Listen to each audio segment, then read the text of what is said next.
Alan Watts mostly talks about the path of the Zen master to be completely weightless yet grounded at the same time. A case of it is but it isn't, and question everything with caution so that we don't fall too far off the cliff. When it's difficult to have something, then it's highly prized. We require patience and must be attuned to the principles of nature. The virtue of governing is by not ruling. For example, my body runs itself when it's naturally healthy. A person can get in the way of his own existence by becoming too aware of himself. Or if he lacks this quality/ability, sometimes we need emptiness, which is just to be. Do what I need to do without any method and learn the life skill of fasting the heart. Absence of the heart is what's best in some cases. Mushin. My psychic center acts as if it's not there. I should operate as if I'm absent from the world. This will bring me fulfillment and all the riches I could imagine. Mushin in Chinese means no mind. Whatever is in my head, I just need to look around and there it is. Full infinite's abundant at the tip of my fingers. Electronic impulses happen inside my brain and bring everything to the outside. The eyes have no color since they cannot discern color. To be absent is to be present. For example, when clothes fit well, we don't notice them. Do what we do without playing to the gallery. In other words, without self-consciousness. According to Alan Watts, of course. Lay, spelled L-I-E-H, weightlessness, not moving around in constant opposition to myself. The fall of man happened when he awakened and became aware of himself. When man began thinking is when he fell from sudden grace. Certain questions arose such as, have I done enough? I need to give myself interest and begin working for others. Live as though nothing is advantageous or disadvantageous. Too fast to hear what you see. Let your ears hear what they want to hear. Let your feet move where they want to move. And we let our minds wander wherever they want to wander. Their bodily existence then seems to merit and become transparent. And we then have no weight. Are we walking on the wind, or is the wind walking on us at that point? There is no clear distinction between the observant and the observer. There is only the point of view, the experience and the experiences, the thinker and the thought, and the knower and the known, some principle, but no difference between all distinctions. My head is in my mind, and my mind is understood from a vision in space. Space is the shapes, colors, bodies, and so on that don't reflect the mirror. The absence guarantees their presence, and their presence guarantees their absence. To be voidless and form, existence and non-existence, being and not being is a mutual relationship between the two. There is no contest. Experiencing and knowing is not an encounter between strangers. Western thought concentrates on knowing as an encounter, and we talk about facing facts. Western thought also talks about facing reality as if the knower and the known came from two completely different worlds. The phenomenon of knowledge is the exact opposite of this, instead there being a collision between two wandering bodies in space. Knowledge is much more like the expansion of a flower from the stem of the bud. The opposite points to the flower, and the knower and known. They are the terms of something with less in between them. Yang equals south side, maintain, which is sunny, the north bank of the river, and resides under the sun. Yin is the north side, the valley, which is dark, the south bank of the river, and resides in the shade. The difference here is identical. Identical is the difference. No one is without the other. Borders, lines, and surfaces don't divide things from each other. They conjoin them together. We now hold a boundary in common. I wouldn't know what was mine if I didn't know what was yours. Unity is separation, as separation is unity from indifference. When you come out of the illusion, it's a scary phase in your life, but also very enriching. Buddha equals bud equals to awake. Also known as Hinduism packaged for export. There's a view of separateness from the world. I'd be awakened from that separateness. Faith is to let go and not to hold on. Not believing in anything, but believing in everything. Flow with the art of letting go and relaxing. There is no such thing as security. Everything is in flux and everything goes with the flow. Sex is believed to dissipate your spiritual energy. The Kundalini energy sits at the base of your spine in the form of a snake. To be a king on the outside and the sage on the inside is to be Zen. Zen masters reject so you may come back stronger. At first, there is someone here that will not please them. To be in the mind of no hesitation is to never have thoughts of the past and future. We are included in the now. Zen equals when asked about philosophical questions, we answer with practicality. When asked practical questions, we answer with the philosophical answers. 7 times down and 8 times up is the path of the Zen. In every single one of us, there is a rascal, an element that is irreducible because God has one too. The Joker can play any role in the pack. There is no problem until a question is raised. Students create teachers. Maya equals the game of life. Pretend that I have a problem. How do we get out of the rat race? By asking the impossible. It shows us who we are. The more of an effort we make to be genuine, the more of a fool you may look. You may not get nothing out of life because you are it. It's all happening right now. It's all right just the way it is. Realize the void. There is nothing to cling to. He goes away and says, maybe, did I miss something? I need a teacher. Where do I find one? Make people see that they already have it, but don't give it to them. The dangers of waking up, the polar thinking equals seeing. The going together of exclusives wouldn't know I was wrong unless someone else said I was right. Zen equals a delightful nonsense. Answering questions in an opposite manner. When I'm asked of something sacred, answer with something secular. When I'm asked of something eternal, I answer with the temporal.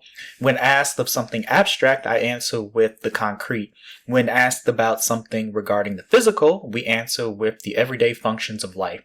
Zen equals to be compelling and cool. To create a religion of no religion so that we know it's not around unless you're in the know. Accept my banishment. I'm at the mercy of what controls me. Get rid of the gourd that you carry around. There is nothing to cling to.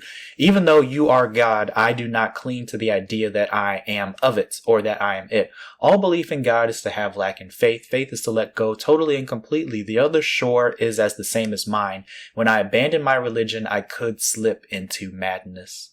Whether through yoga, Zen meditation, or LSD, he becomes a serious menace to society. Society gets worried about them because he knows you're in an illusion. Because he doesn't know if the rules can be kept, I may be bugged and go nuts. Figure out what my investments are and don't trust my senses when I'm in a difficult situation. I am my own boss. Having a boss is childish behavior. In Buddha, instead of submitting to an order, I create one. The meaning of life does not actually mean anything. Zen answers in terms of concrete because words create reality. Figure and go together. Zen equals see that the space and the solid go together. This is the art of polar identity. Zen equals playing with space and seeing the richness of poverty. Seeing the rooms with nothing in them and having an unbelievably luxury, the uncluttered life. There's no nobility in poverty. I mean, this is according to Alan Watts, so let's continue. How do we find reality in an illusion? For one, we need to pause for a moment of silence, stop thinking, and experience reality for what it is. What is real? What is the real world? It's not an idea or words. Illusions disappear when we get with reality. Money is a measure of wealth and a very useful method of accounting.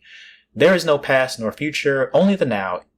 It all begins and ends here. This is where creation begins. In the now, life is much more spooky and much more wonderful. Meditation is used to get in touch with reality. Also known as the Zen in Japanese, Zen equals meditation, to stop thinking at a certain time during the day. When practiced long enough, we can stop thinking while thinking. Music is the marvelous pattern of sound that doesn't mean anything. Great music isn't going anywhere. Come into the present with listening to music, or known as the expanded present.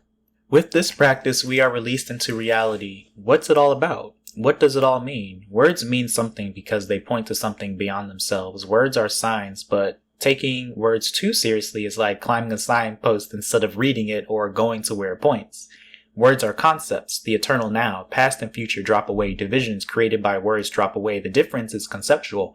The body is one with the environment. Without the bees, there are no flowers, and vice versa. There is no point in talking about Zen. We understand this more by doing. We cannot smooth rough water with flat iron. Allow my thoughts to do whatever they want to do, whether we listen to them like we listen to birds chatting outside the window. Forced silence is like torture to a Westerner, more specifically Americans. Cause and effect is an effective way of describing nature. We separate events into separate bits, and we then forget that we have done it. At that point, there is no need to talk about it. Time equals measure of motion. Believing in something hard enough gives it feeling. Liberate myself from the past, which was an idea in my head all along. The mediator meditates, and he liberated himself from his past patterns of motion moving pictures. Separation equals loss of anxiety. The power of now. Yoga equals to join, also known as to yoke. Most people feel separate or cut off from the legs and only identify with the inside, but they forget about the outside. Self and others go together. If things didn't keep changing, then life would be a colossal bore. He refers to something called Bhakti Yoga, which means devotion, extreme reference and love for some being external to oneself, most notably referred to as the divine. Karmic Yoga means actions. It's your own doing. Karma is something we control. Karma is a way of discovering who we are. Yoga Kundalini equals complicated psychic exercises having to do with awakening the dormant serpent at the base of the spine. This serpent power rises up through the chakra points and it reaches the top of the head. Mantra yoga is the practice of chanting through humming or certain sounds produced from the human body. To be awake and aware of the world is to stop thinking and be aware of what is. The real world is unspeakable. Amazing how the many things we see that aren't so. Past and present disappears. Nothing is there. It's all conceptual phantoms and ghosts. Stop thinking everything seemingly goes away. It's important to unthink at least once a day. As an adult, we can recapture what it's like to have a baby's point of view this way. Babies have an oceanic view of the world. Everything looks the same to them. They cannot distinguish the difference between the universe and their own actions. Most of us would be frightened in this state. Words have meaning because they point to something other than themselves. Intellectual vertigo equals above, not a thing to cover the head. Below, not an inch of ground to stand on. Where are you then? You always were and discovered that you're it. You always realize that you cannot grab it, and that's scary. This is known as butterflies in the stomach and anxiety. The knower is never the object of his own knowledge. When I think I'm not it, anyone can sell me on it. To be truly realized, I need to get to the point where I'm not seeking it anymore. It's not necessarily important to hang on to anything because you're it. The universe looks at itself from multiple points of view. Nothing to pursue because you're it. We become violent trying to be God by force instead of just allowing. If we find out by chance that we're really it, we start laughing, and laughter leads to dancing, and dancing needs music, and then we play with each other for a change. I want something more is a spiritual greed because we didn't know we have it in the first place. Constant stimulations of consciousness is where we begin to take places and things for granted after the honeymoon phase has ended. Void equals something we cannot pin down, yet we can experience it. Concepts are in our head, which are really constants by which we regulate all sorts of events. We constantly lose sight of the commonality of these things because we are absorbed in details and we have become more unconscious of this totality. We begin to invest emotions into them. When we go into the game, we go into the understanding that it is only a game at first, but we become more absorbed in the game and our emotions can evolve. Then we begin cheering for one side or want to take part of the underdog. This is birth. We start taking part in the game, but we started to take it terribly serious, and each of us is given a part in the game. People tell us who we are in the beginning. We are nobody, which means nobody. The greatest hoax is the future. If we don't exaggerate, no one will listen. In philosophy, we make outrageous statements with a warning to the listeners. Various opinions cancel each other out. How to spend your time. This is a social institution and not a physical reality. There is rhythm, numbers, language, and units of measurements are social institutions. Something conventional is not to be taken seriously. Western culture is entirely driven by time. In the natural physical world, there is only rhythm and motion. Time is how humans measure rhythm and motion.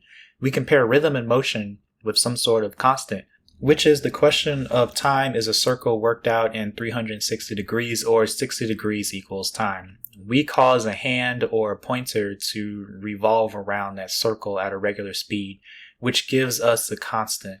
With this, we compare all kinds of motions, rhythms, and so on. The clock is a ruler and shouldn't be taken seriously. However, conventional/societal institutions are very valuable. The universe is an imagination. Don't take it entirely real.